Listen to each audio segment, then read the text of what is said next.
Seigneur, à notre secours. Gloire au Père et au Fils et au Saint-Esprit, au Dieu qui est, qui était et qui vient, pour les siècles des siècles. Amen. Reine du ciel, réjouis-toi, Alléluia. Car le Seigneur que tu as mérité de porter, Alléluia, est ressuscité comme il a dit, Alléluia. Prie Dieu pour nous, Alléluia. Réjouis-toi, Vierge Marie, Alléluia, car le Seigneur est vraiment ressuscité, Alléluia. Prions. Dieu qui par la résurrection de ton Fils, notre Seigneur Jésus-Christ, a fait briller la joie dans le monde. Daigne, par l'intercession de la Vierge Marie, sa mère, nous conduire à la joie de la vie éternelle. Par le Christ notre Seigneur. Amen.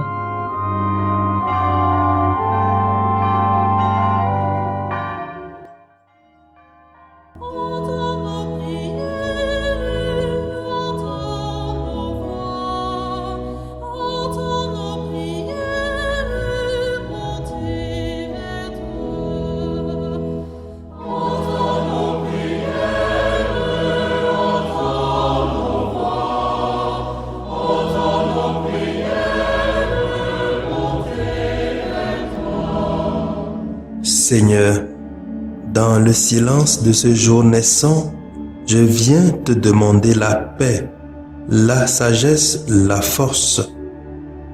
Je veux regarder aujourd'hui le monde avec des yeux tout remplis d'amour, être patient, compréhensif, doux et sage, voir au-delà des apparences tes enfants, comme tu les vois toi-même, et ainsi ne voir que le bien en chacun. Ferme mes oreilles à toute calomnie. Garde ma langue de toute malveillance. Que seules les pensées qui bénissent demeurent en mon esprit. Que je sois si bienveillant et si joyeux que tous ceux qui m'approchent sentent ta présence. Revêts-moi de ta beauté, Seigneur, pour qu'au long de ce jour, je te révèle. Amen.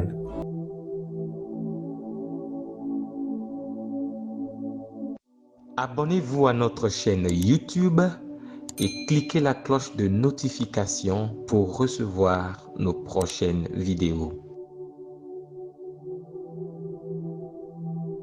Écoutons les textes de ce mardi, lus par Hélène Amouzou, sœur de Notre-Dame des Apôtres, et le diacre Guillaume Moutousevi de la Société des Missions Africaines.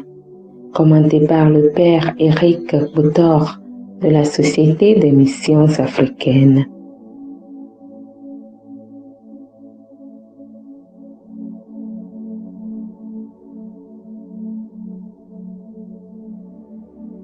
Lecture du livre des Actes des Apôtres, chapitre 4, versets 32 à 37. La multitude de ceux qui étaient devenus croyants avait un seul cœur et une seule âme.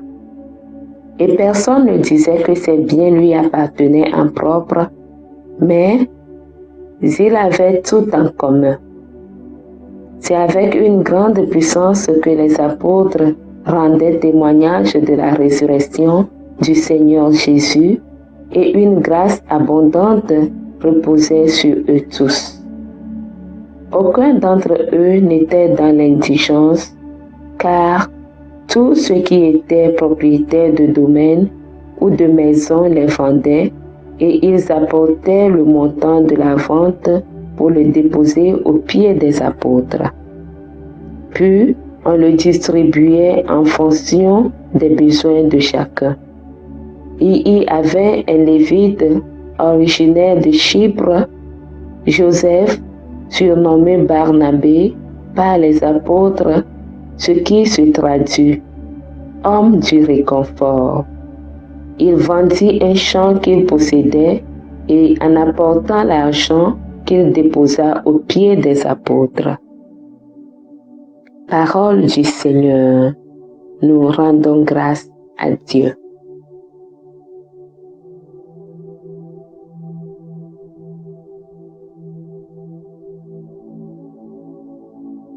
Psaume 92. Le Seigneur est roi, il s'est vêtu de magnificence. Le Seigneur est roi, il s'est vêtu de magnificence. Le Seigneur a revêtu sa force. Le Seigneur est roi, il s'est vêtu de magnificence. Et la terre tient bon, inébranlable.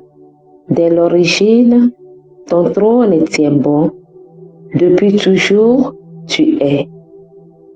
Le Seigneur est roi, il s'est vêtu de magnificence. Tes volontés sont vraiment immuables.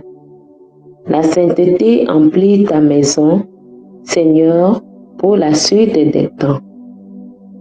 Le Seigneur est roi, il s'est vêtu de magnificence.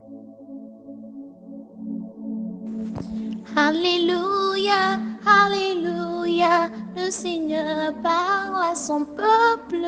Alléluia, Alléluia, Alléluia. Il faut que le Fils de l'homme soit élevé, afin qu'en lui, tout croyant ait la vie éternelle. Alléluia, Alléluia, le Seigneur parle à son peuple. Alléluia, Alléluia, Alléluia. Le Seigneur soit avec vous et avec votre esprit. Évangile de Jésus-Christ selon Saint Jean. Gloire à toi, Seigneur. Jean chapitre 3, les versets 7 à 15. En ce temps-là, Jésus disait à Nicodème, « Il vous faut naître d'en haut. Le vent souffle où il veut. Tu entends sa voix, mais tu ne sais ni d'où il vient, ni où il va. Il en est ainsi pour qui est né du souffle de l'Esprit. » Nicodème reprit, « Comment cela peut-il se faire ?» Jésus lui répondit, « Tu es un maître qui enseigne Israël, et tu ne connais pas ces choses-là? Amen, amen, je te le dis. Nous parlons de ce que nous savons, nous témoignons de ce que nous avons vu, et vous ne recevez pas notre témoignage. Si vous ne croyez pas, lorsque je vous parle des choses de la terre, comment croirez-vous quand je vous parlerai des choses du ciel? Car nul n'est monté au ciel sinon celui qui est descendu du ciel, le Fils de l'homme.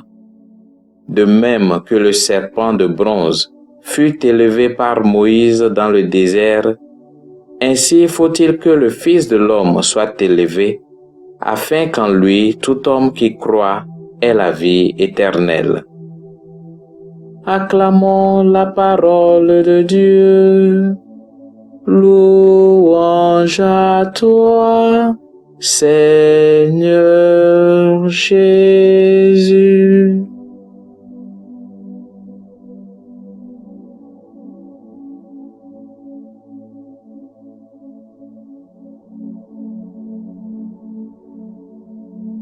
Chers frères et sœurs dans le Christ, l'évangile de ce jour nous rappelle que la croyance en Dieu ou aux réalités divines est avant tout une question de foi et non de débat.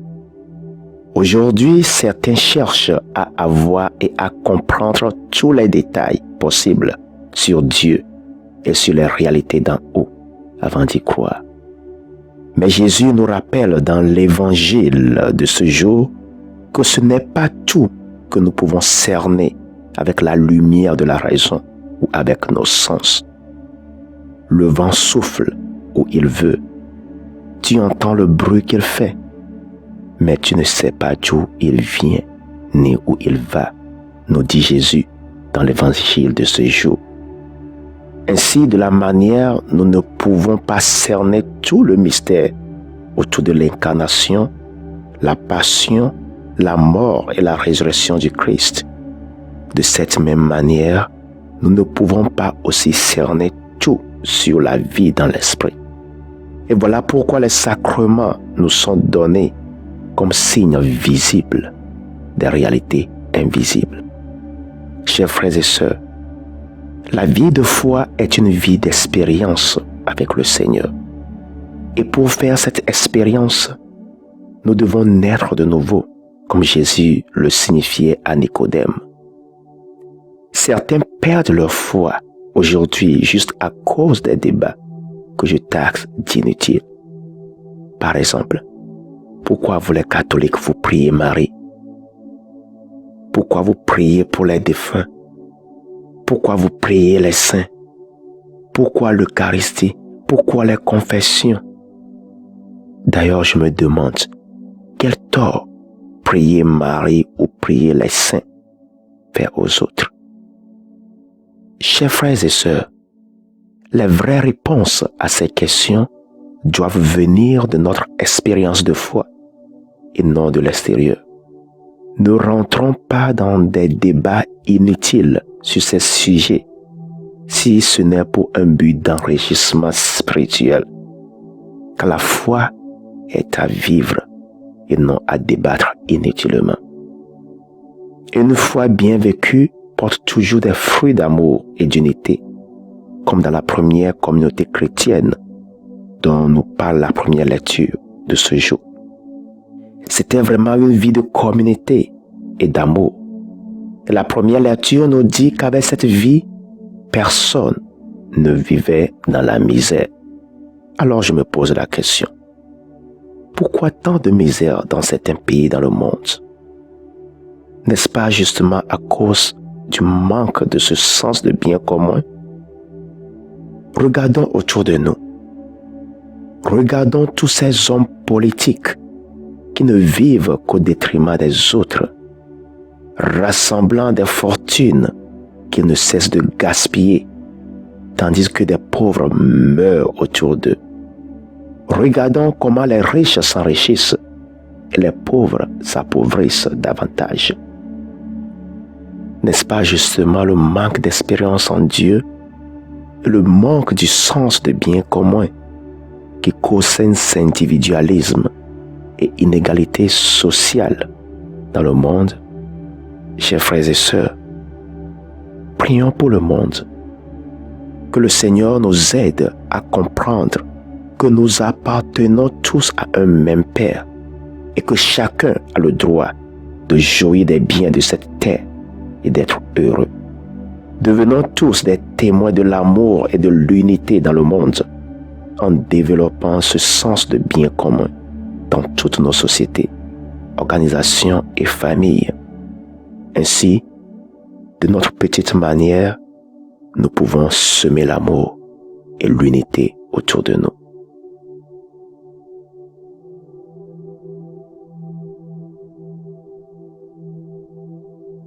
Que le Seigneur Tout-Puissant et Miséricordieux nous bénisse et nous garde, le Père, le Fils et le Saint-Esprit.